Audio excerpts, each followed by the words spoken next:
won't be silent anymore. Sing that again, and we won't. And we won't be silent anymore. We won't be silent anymore. Sing that again, and we won't. And we won't be silent anymore. We won't be silent anymore. Sing that again, and we won't. And we won't be silent anymore. We won't be silent anymore. So, if you could just give a brief statement on sort of what's going on today and what the state is of people who are in the SPU under civil commitment. Well, as people understand, there is a civil and a criminal aspect to the psychiatric unit at the state prison, and it's almost like out of a horror story. So we want to bring awareness to this, and I believe today there's going to be a march with regards to this whole issue. In particular, Andrew Butler is one of the individuals, never committed a crime. He's in the psychiatric unit here at the New Hampshire State Prison, 23 hours a day in solitary confinement. We don't treat animals like that. We need a solution, and we need it now. My name is Eric Largy. I'm a former patient up at the SPU here at the state prison in New Hampshire, in Concord. I was kept there for 5.5 years.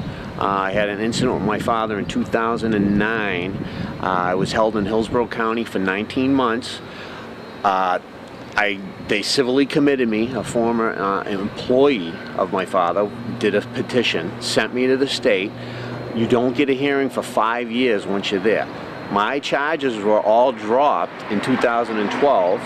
There was no criminal trial or hearing. I was sent right to SPU and then kept there. In 2012, when the charges were dropped, they kept me all the way till 2016. I opened up my records with Nancy West on In-Depth New Hampshire to the public, and she went to the probate hearings and the court hearings and got transcripts, and that's the only way you're going to advocate for anybody up in SPUs to get attention, whether the watchdog groups are not doing their job, the advocacy groups are not doing their job. It's independent filmmakers and independent newsmakers that are holding government accountable at this point. And what I had witnessed at SPU, nobody should be subjected to. So there is an devolving standard of decency there. I know of people that have chewed their fingers off up there. They have cut their testicles off up there. They have cut themselves.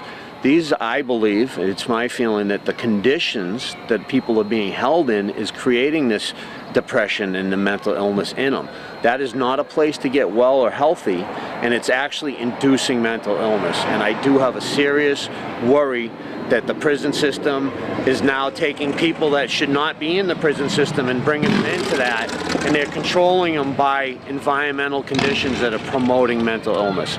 And so I've witnessed up there too that criminal populations that are mixed with the severely mentally ill take advantage of the severely mentally ill, and they have a little game and they play with those people and try to get their food. I've seen them assault them. I've seen them punch them in the face and try to get their TV. I've seen all kinds of abuses from that mix of the population. I see a lot of the corrections officers up there are very quick. They work a lot of overtime hours, and they don't have the patience to deal with that population. So they're not professionals in dealing with mental health issues, and I think they confuse the behaviors of some of these people. This is an environmentally induced problem here at SPU, and the environment and conditions, like I said, are just terrible. When were you there? I was there in 2010 to 2016. I suffered an aortic dissection. I didn't get treatment for 12 hours. So at 7:30 at night, I was complaining that I was having serious heart problems, like a serious major thing. I had called a friend of mine and told him that I was going to be locked down. So they didn't treat me, and at 10 o'clock they lock you down. I had called him prior and told him that I was in serious distress and that I was worried about my situation. I didn't receive any medical care until 7:30 the next morning. 12 hours later, I was med-flighted to Concord Hospital and then to Dartmouth. I was brought to Concord Hospital and then med-flighted. Almost died 3 times there. The diet, the inactivity, everything that transpires at SPEW will take your health. You know what I mean? And then if they give you the medications on top, you're talking about populations that die 25 to 30 years earlier in their life between the medication and the inactivity. Myself, I've never been on a medication. I was held at a psychiatric hospital, never on psychiatric drugs my entire life. Do they prescribe you medication? Nope. No, not for me. I never was on any medications up there. Did anybody die while you were there? Yes, at least 3 to 4 people died. Now, do you know who was the warden back then? Commissioner William Wren, yeah. I actually spoke out. And what about the office, besides him, how about officers? Which officers were? No, do you remember any officer's name back then? Yeah, I don't think I want to put names out, but Helen Hanks is the commissioner now, and I went up and testified at the executive council against her becoming the new commissioner. So I was one of the only people that I went up there and said that until SPEW is resolved, this issue of whether it's on constitutional treatment or not, you should not put that woman in charge of the Department of Corrections. And she was also the head of SPEW while I was there prior. So, yeah, I've spoken out against that, and I still feel very strongly that the leadership and the stewardship of the Department of Corrections, with the overtime budgets, they're not properly treating people. They're just... What was the result of that interview? The executive council with Helen Hanks voted to make her commissioner, you know. And what about in relationship to you, to your release? To my release, I was actually held. They said I was a perfect gentleman the entire time on the stand at probate court, and the judge brought out and underlined that I had not had one incident in 7.5 years, not one. So an individual that usually has problems, a lot of times up there, they have a hard time following the rules and doing stuff.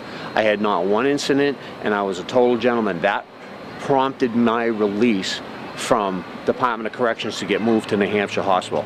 5 psychiatrists at SPEW were willing to keep me. 1 legitimate doctor at New Hampshire Hospital, an accredited facility and everything else. The judge gave all the weight to the doctor at New Hampshire Hospital. So that just goes to tell you that the doctors at SPEW are not coordinated with the people at New Hampshire Hospital. And so there's a public safety issue at SPEW with the Department of Corrections. It's public health at New Hampshire Hospital. So if it's all about your mental health, I'll take the doctors at New Hampshire Hospital. Yep. The SPEW is more of a punishment, a reform. It's a correction population. Yep. So I asked the question to Jeffrey Myers, the commissioner on NHPR 3 weeks ago. That was me that called up and asked him the legitimacy of SPEW. That if my question posed to NHPR, to Commissioner of Public Health and Human Services, was if the secure psychiatric unit is perceived as a legitimate mental health treatment facility, why was it that it was not included in the $30 million mental health settlement? Real simple, because it's not a legitimate mental health treatment facility. Wow.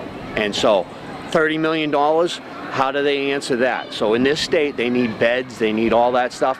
SPEW was left out and not mentioned in the mental health settlement. That was a day after I was sent to SPEW. There was an investigation into the mental health system in New Hampshire. Disability rights, called them 30 times. Called them for 5 or 6 different people that were up at SPEW. So there was issues that people that have seizures, when you talk about a lot of people that have seizures, people up there have seizures as a result of the medication or what. I've never seen the population of people have as many seizures as I've seen there. People just go down, hit their head against the concrete. One gentleman hit his head so many times while I was there that he'd have 30 to 50 grand mal seizures a day.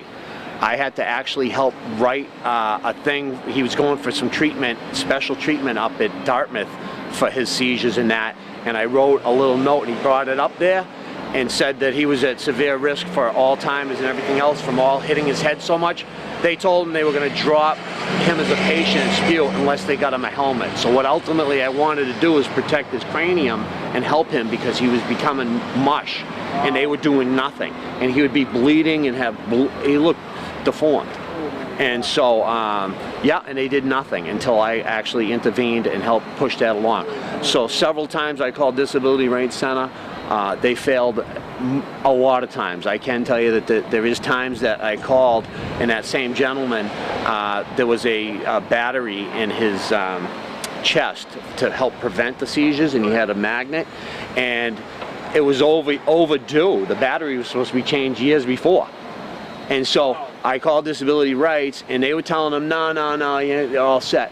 Within 3 days after calling, Disability Rights called there, he was scheduled and had surgery that next week. So had Disability Rights protected and advocated for these people, a lot more of these people could have been protected. But that wasn't my job in SPEW to help people, but I felt empathy for the people that were up there because of the treatment was so bad and so horrible. It doesn't matter what they're there for. As a human being, you'd have to recognize that the suffering that's going on there.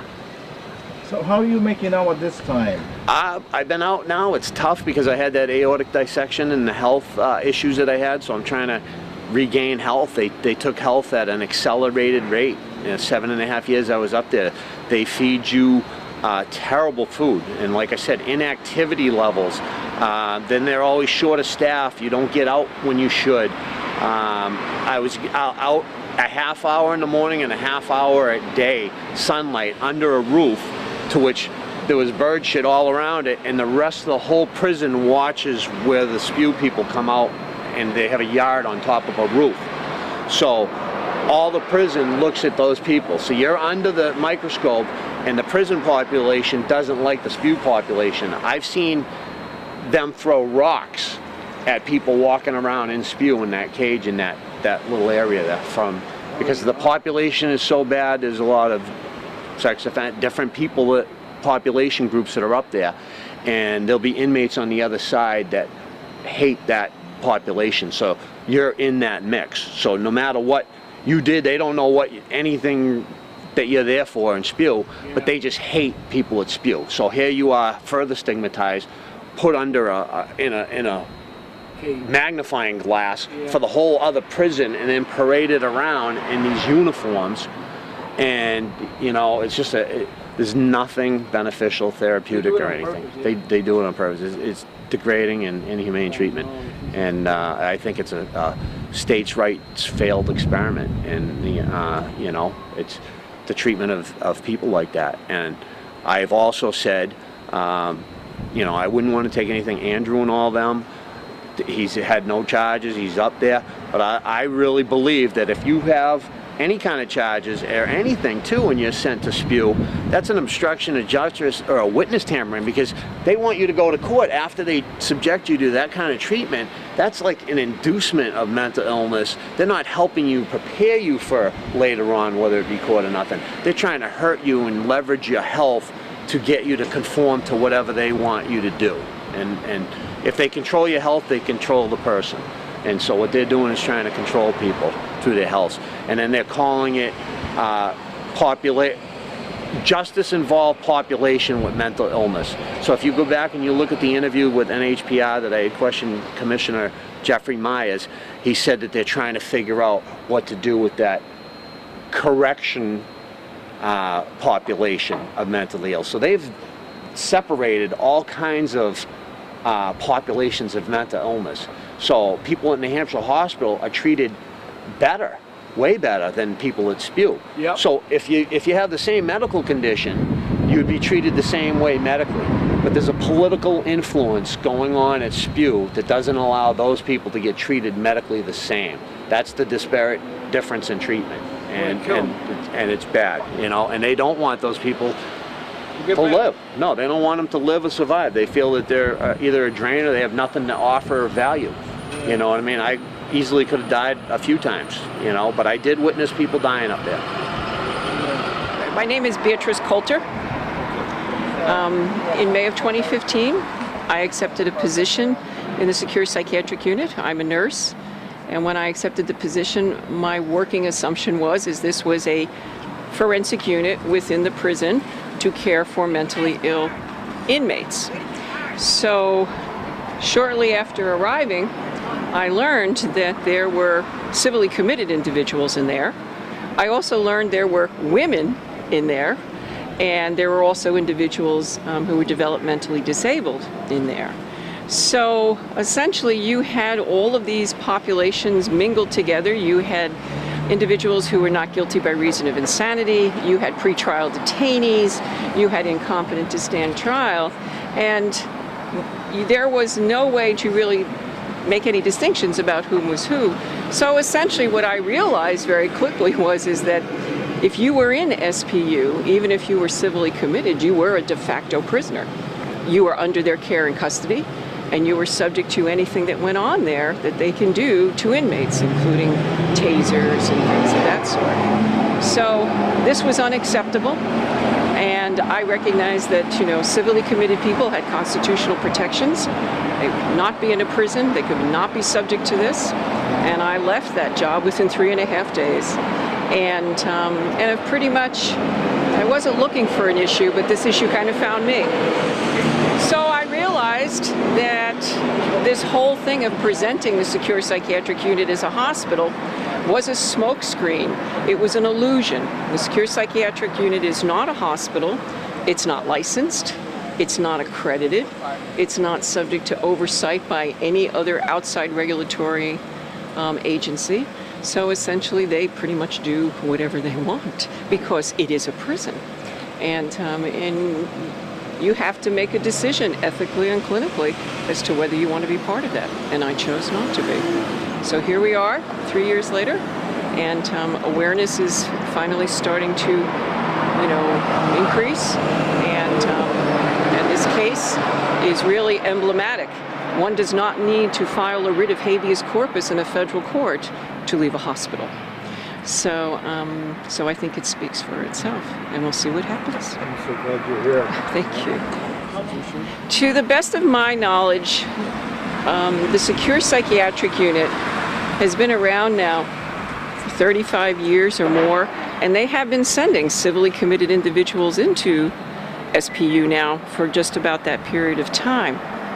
So this is, as Rennie Cushing calls it, it's New Hampshire's dirty little secret. It's really not a secret. It just became an accepted standard, and that's what makes it even more trouble. Do they have any licensed physicians, psychiatrists right in the They do. There are licensed healthcare professionals in there, nursing staff. There are licensed nurse practitioners, etc. There are clinicians in SPU. The problem is it's the structure and operations of the environment. And if you haven't committed a crime, you don't end up in a prison. But the state has been able to manipulate this. And I've heard DOC officials testify before the legislature that it is a hospital. Well, I respectfully disagree. It is not a hospital. And it doesn't meet the standards of a hospital. So to continue to criminalize mental illness in this way is, it's barbaric, and it's primitive, and we need to move forward. This is 2018. That's why we're here. That's why we're here, yes. My name is Arnie Alpert. On behalf of the sponsors of this, the American Friends Service Committee, Advocates for Ethical Mental Health Treatment, and New Hampshire Voices of Faith, I want to welcome you to the beginning of the pilgrimage for dignity, compassion, and justice. What we're going to do is we're going to begin with some words of prayer from the Reverend Gail Kinney. Then I'm going to ask Doug Butler to say a few words about his son Andrew. I'm going to ask Ruth Heath to lead us in a song. But actually before that, I'll just say a few more words about what are our plans for the walk today. All right, so Reverend Gail Kinney, please. Good morning, one and all, and thank you so much for being here this morning, and thank you for being witnesses for compassion, witnesses for justice. Again, my name is Gail Kinney. I am a pastor with the Meriden Congregational Church, and so I would like to invite all of us here today, from our multiple faith traditions or no particular tradition, but just from our sense of moral conscience, our sense of justice, to be in a few moments of prayer and meditation. I am asking all of you to imagine. Imagine a loved one. Imagine somebody who is very near to you, very dear to you, someone whom you love unconditionally. Or imagine even yourself. Please just offer a few words for us about Andrew and what's happening today. Sure. Please come up. Thank you for being here. Yeah, I'm Doug Butler, Andrew's father, and I actually was able to get a law changed in California years ago. And I was able to, it was in Santa Barbara County, which is anti-growth. And I was able to help some people who wanted to build their homes that weren't allowed to. And it was called Measures D in '87. And what I found there was when I would stand in a situation like this, and there would be one person behind me, and then I would turn around again, and there'd be two, and then three, and then four, and pretty soon I had a group of 250 people. And we distributed flyers, we did a lot of work, and we were able to get this law changed, and the people were allowed to build their homes. And Andrew's situation is similar. There's Andrew sitting up there. He's been in for 9 months. It's been horrible. I've touched him one time in that 9 months, allowed to. They keep us separated by glass and walls.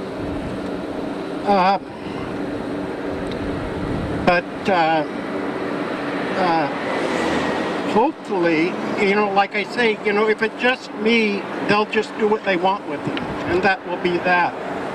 And now I'm meeting other people, and we're getting someplace. I think we're going to get Andrew out of there. I honestly do. And it'll because of your work and groups like this and meeting and bringing it to the attention of people. And thank you for coming.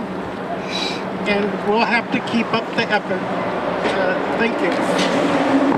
I'm Arnie Alpert, and I'm the co-director for the New Hampshire program of the American Friends Service Committee, which I've been doing for about 37 years now. Yeah. So the American Friends Service Committee is an organization connected to the Quakers that is concerned for social justice and peace, and has been concerned about conditions facing prisoners really pretty much since the beginning of the organization's existence 100 years ago. So that when we heard from Representative Cushing several years ago about the conditions facing people who are being held at the Secure Psychiatric Unit, it was just kind of a natural step for us to step up and say, we need to be paying attention to this. So we started out by joining with Rennie Cushing and with Wanda and Beatrice, who later formed the Advocates for Ethical Mental Health Treatment, in a application to the U.S. Department of Justice to conduct a civil rights investigation into the status and conditions at the Secure Psychiatric Unit.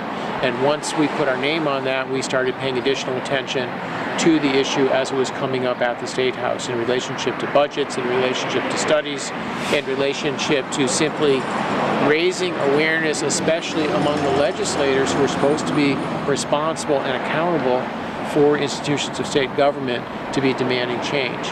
Along the way, we've been able to meet people like Eric Largy, people who are moms and dads and brothers and sisters of people who are currently or who have been held in the SPU, and story after story after story are stories of inhumane treatment.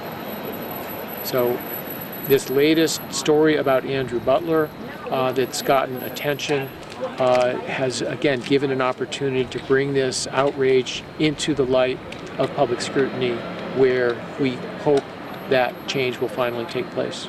And that's why we organized today's pilgrimage, and that's why we're here today. Okay, my name is Shelley Peterson. My son, Robert Corey Peterson, this is a picture of him now. He was in the SPU for 2 years. He was transferred from New Hampshire State Hospital at a time when his parents weren't available. Our daughter we had to go to North Carolina.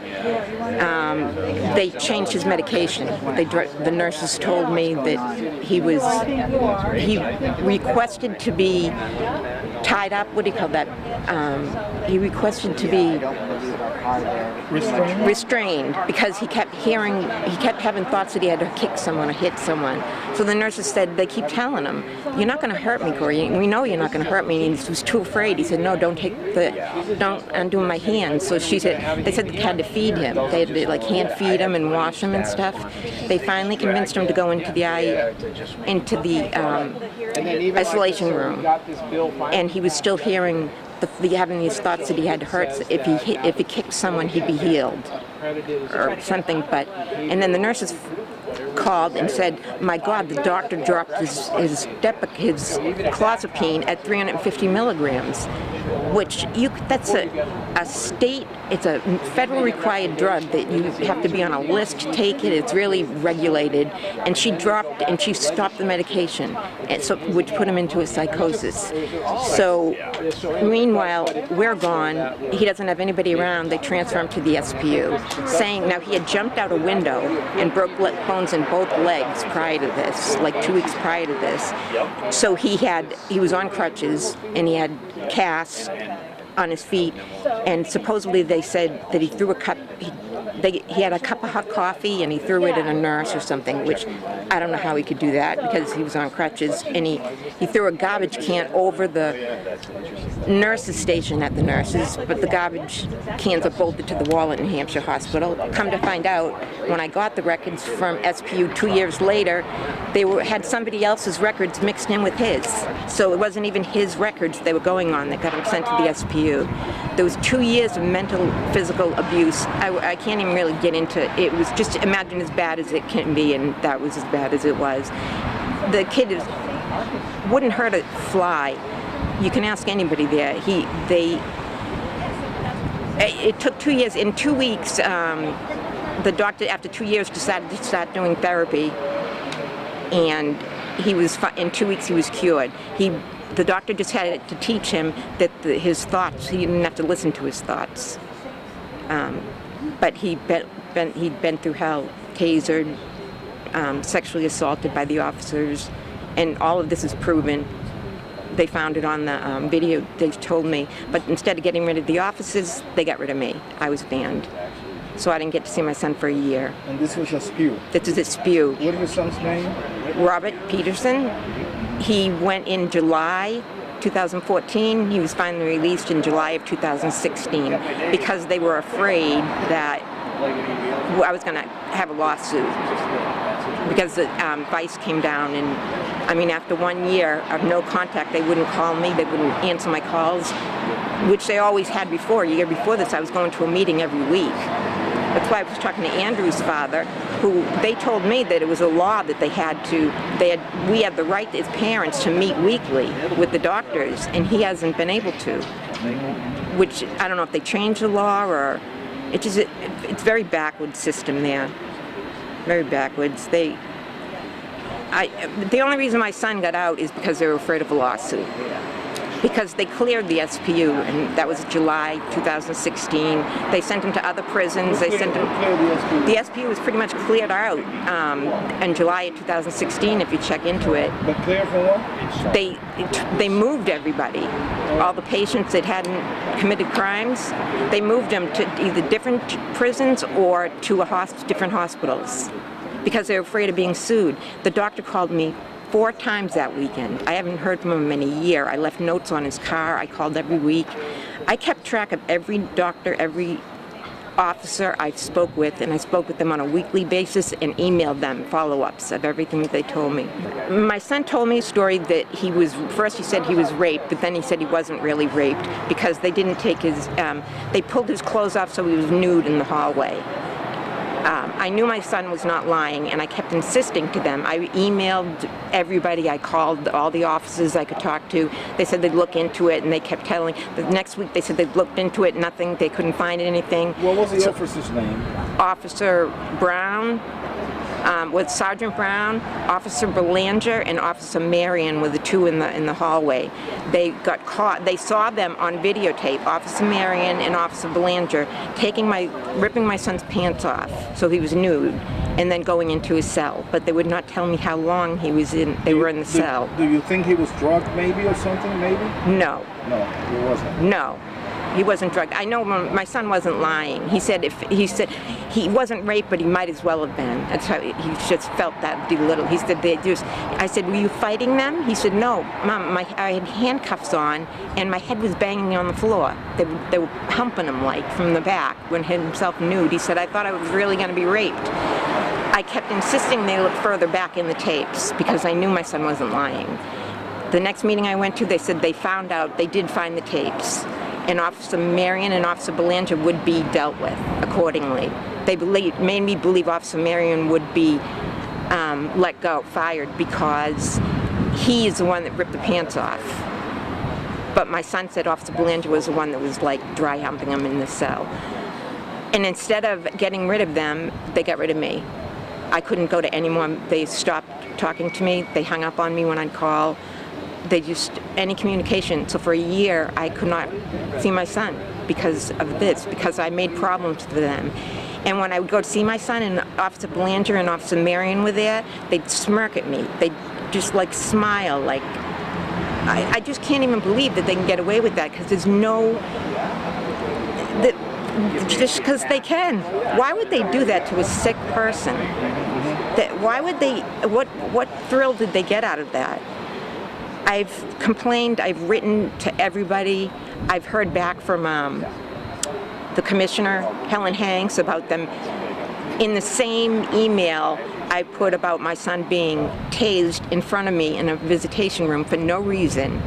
And she answered me about something else in the email, but totally ignored Officer Lamontagne tasing him. On the sidewalks, we have a right to carry signs while we're walking on the sidewalks, as long as we are not impeding other pedestrians. We need to be very careful when we cross the street, so I'm going to ask those of us who are wearing yellow vests to be helpful with that. Diane has a flag. We'll have a couple of cars patrolling up and down, so that if people need some assistance, Diane will be able to wave a flag, and either Faith or Gail or someone will be able to stop and give people a lift. The weather being what it is today, it's very important for everybody to be adequately hydrated. We've got some water. Please everybody should have some water with you, and we can get more if we need it.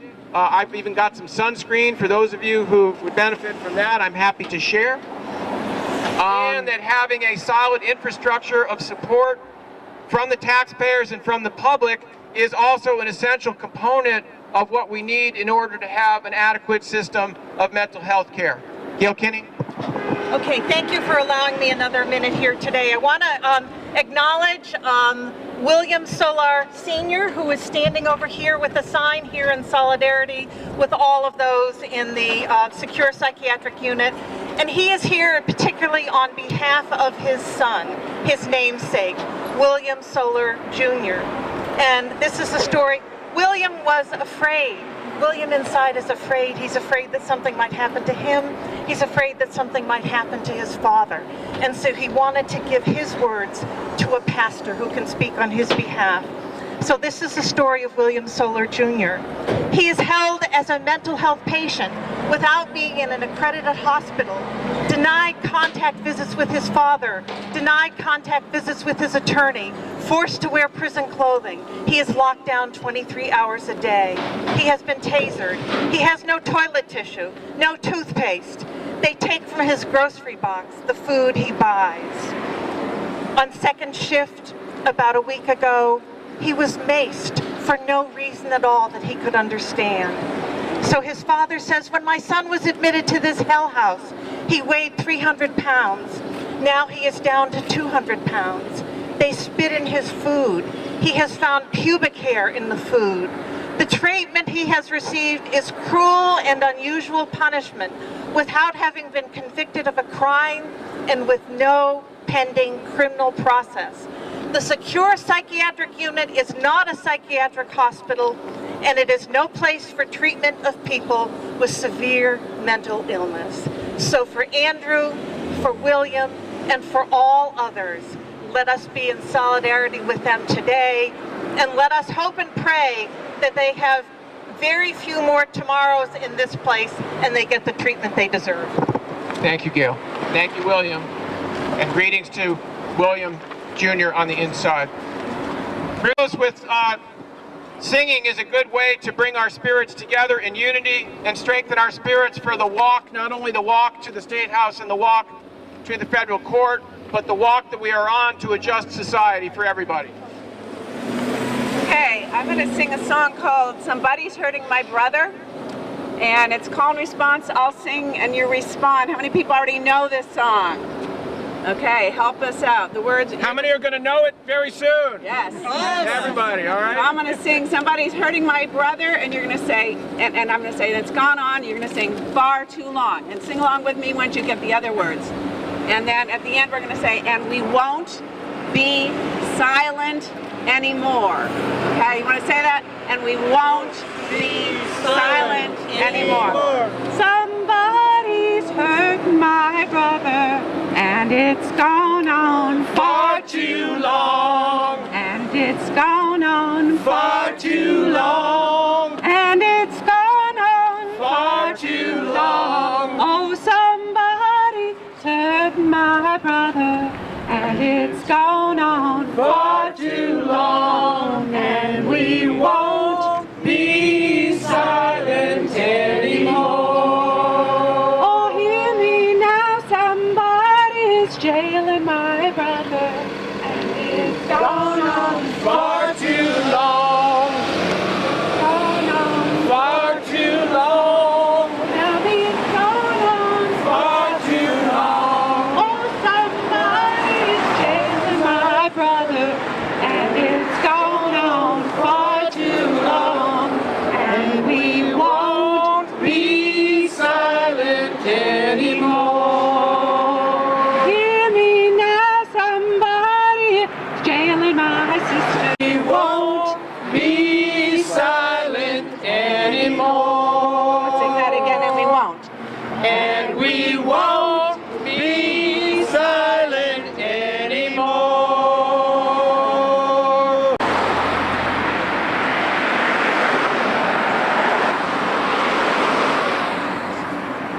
We won't be silent anymore. Not a soul. He has a bare cell. Not a book, not a TV, nothing. He just sits in there for 23 hours. If he's lucky, then they'll let him out for an hour. 2 half-hour segments. But by your own admission, he was assaulted or violent at the mental health facility, and they apparently felt that they couldn't control him. Well, yes, but there's other things you can do. You know, there's other things I can do.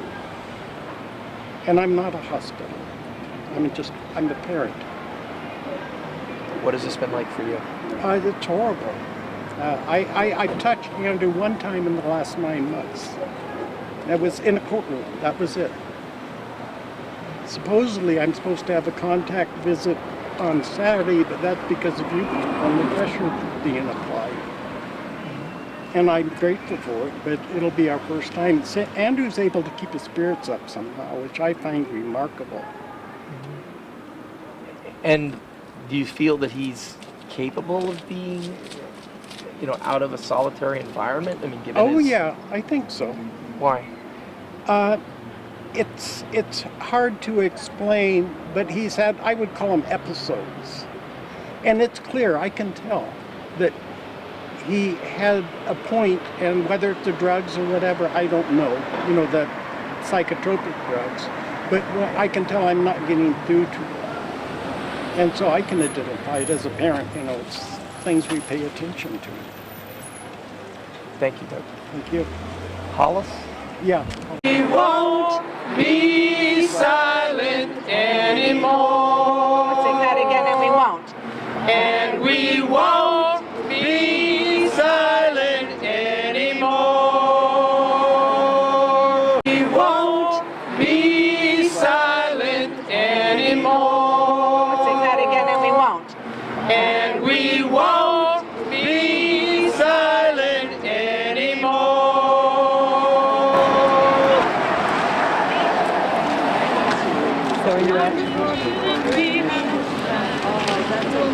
do you know Beatrice? Yes. Turn us around. Turn us around. Basic stuff, you know. For next year or something. Well, my name is Stan McCumber, and this is my wife, Jenny Wright. And she and I, our son David, was taken into state custody in October of 2016. And he was charged with various crimes which have never been adjudicated. So when he was taken in, he was taken in to county prison and then on to state prison on a parole violation. And he was never given a parole hearing. He never had a hearing to determine his legal status. But he was taken to SPEW, nevertheless. And in there, he found a lot of punishment and very little treatment for his mental illness, which he suffered his whole life. I don't know what to say, just that he, there was some question as to his competency to stand trial, a legal term meaning was he mentally fit to stand trial. And people in SPEW, they insisted that he was faking it, that his mental illness was not real, and they based their actions while he was in SPEW on this notion that he was faking it. And he suffered a lot of different things. He was injured during the time of when he was doing his alleged crimes. He was never treated for this injury. They said he was faking that. It turned out he had a torn meniscus and a broken tibia. He was forced to walk up and down stairs in that condition. They denied his visits when he refused to walk up these stairs. And so it was a very common theme of Andrew Butler, what his situation was, your nephew, all of that, extremely similar. We know that SPEW is not a therapeutic place, a prison. That's it. What is his age? David was born in 1985, so he's 33 years old right now. Yes. He was rescued out of SPEW by a prison administrator who showed mercy to him. She reclassified him to C3, took him up to Berlin, and now he's part of a mental health unit there that is nationally recognized as helping people and not punishing them. So I would, if I were in charge, I would start at the top. I would find new administrator and a new captain. That would be step one. And I would insist that people who came into that place be treated decently, ethically, and they be given plenty of food, and it's enough punishment just to be there, believe me. If you have ever seen the inside of this place, it looks like a maximum security prison to me, and it's so that's enough punishment. You don't need to be denied toilet paper. So he's a very energetic, playful person, smart, good talker. He was kind of a rebel. It was hard to get him to follow the rules that we wanted him to follow, but he's a good-hearted person. He's always been somebody who had a certain level of anxiety, and all of that came out a lot more as a teenager, and he started to self-medicate with marijuana and other things, and you know, went down a path that we didn't support. But I think a lot has been trying to deal with his anxiety and depression, and trying to deal with it in the only way he knew how. And when he was in the state in SPEW, he was suicidal at that point. He was very upset. He was very, very anxious and afraid of all the people that were, you know, the guards and so on, and his treatment was very bad. They would do petty things to punish him. He played chess, and he made chess pieces out of like paper mache, out of toilet paper, and he had a friend that wanted to play chess with him, and he had made 2 whole chess sets, one for the friend and one for him, because they couldn't be together, and they took him away. He's very artistic. He was painting, making really beautiful artwork. They took away his pencils. They took away his mattress at one time. They took away his pillow at another time. His leg was not treated for 5 months. When they finally treated it, it got better. But it didn't get better for 5 months until they finally treated it. Just all this stuff that happened to him. From people that wanted to, basically, it seems like what they want to do is break your will and have you just become very, very passive and obedient. Steps, yeah. Going up the State House steps. Yeah.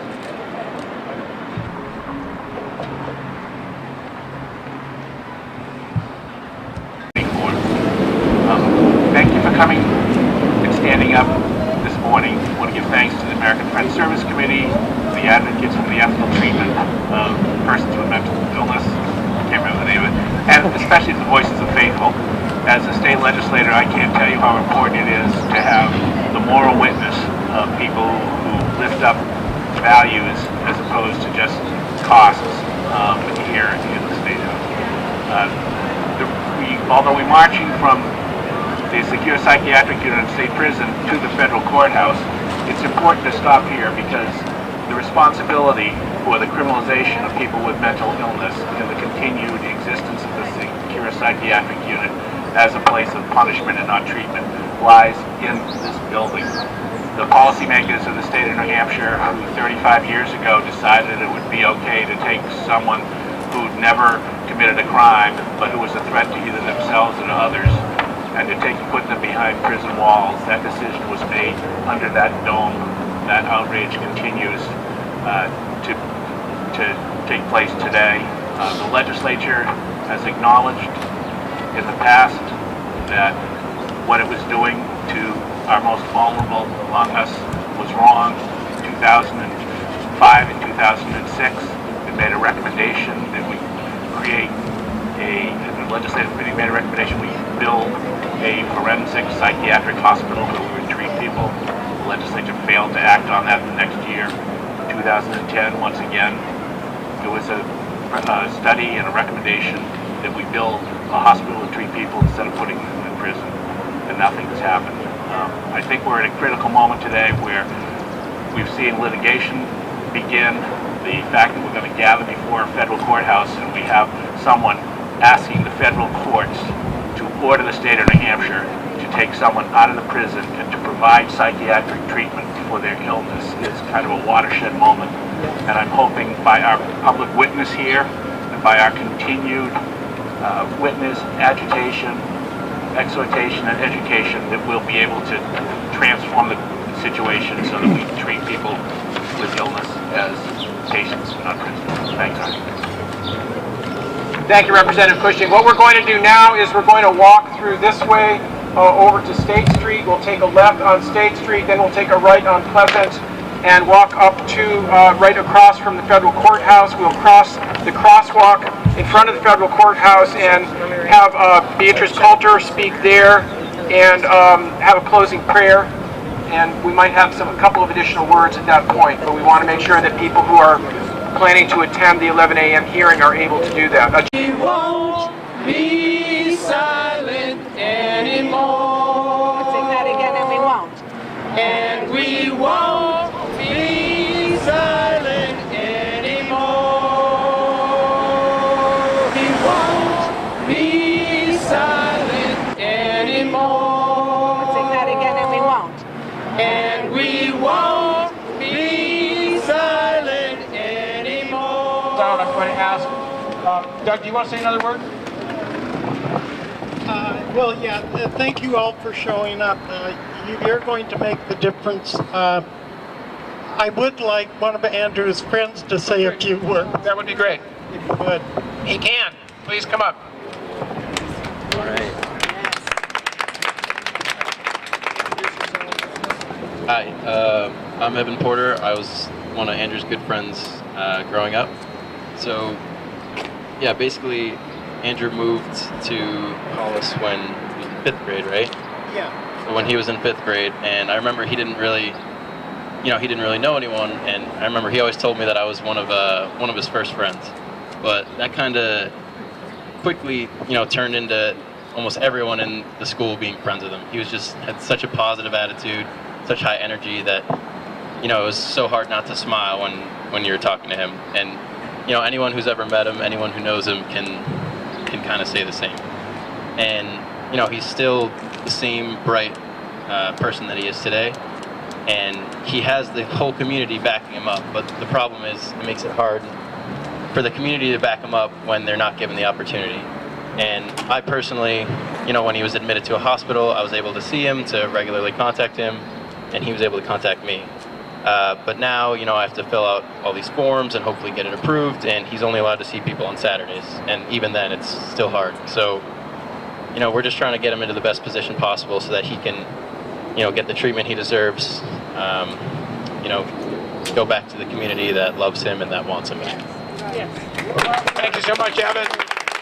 Thank you for your love for Andrew, for not giving up on him, and we all have to keep that as a message, that we don't give up on each other, we don't give up on the state of New Hampshire, we don't give up on this country, we don't give up on our ability to make things right. Ruth Heath, and then we'll have Reverend Gail Avery from the Episcopal Church of New Hampshire with some final words. Let's do that. Somebody's hurting my brother. Somebody's hurting my brother, and it's gone on far too long, and it's gone on far too long. I tell you, it's gone on far too long. Oh, somebody's hurting my brother, and it's gone on far too long. And we won't. And we won't be silent anymore. Yes, I know somebody is jailing my far too long, and it's gone on far too long. I tell you, it's gone on far too long. Oh, somebody is jailing my sister, and it's gone on far too long. And we have a God that has created us, who demands that we use our bodies and our voices so that we can be in community together and we can be the voice of those that may not have a voice today. So let us pray. O God of many names, we look around today and we see the beauty of this day. You have shown and shine so much love and sunshine upon us. And we know that you are a God that is able to move hearts and move mountains. So we ask that you are with our legislators, that you are with our mental care people, that you are with our COs and our prison guards, and those that care for those that have mental illness. We thank you for their presence with them, but please move their hearts to give people the justice that they need and the medicine they need and the care that they need, and that they are no longer institutionalized or criminalized. We ask that you move those hearts that are hardened, that will give the care of people, and especially Andrew. And we ask that you continue to make our voices strong and make us stand tall to fight this fight, because we are no longer going to be silent. And so as we go from here, stand tall, use your voices, do not be afraid. Know that we are all together. We will not be silent anymore. Amen. We don't give up on each other. We don't give up on the state of New Hampshire. We don't give up on this country. We don't give up on our ability to make things right.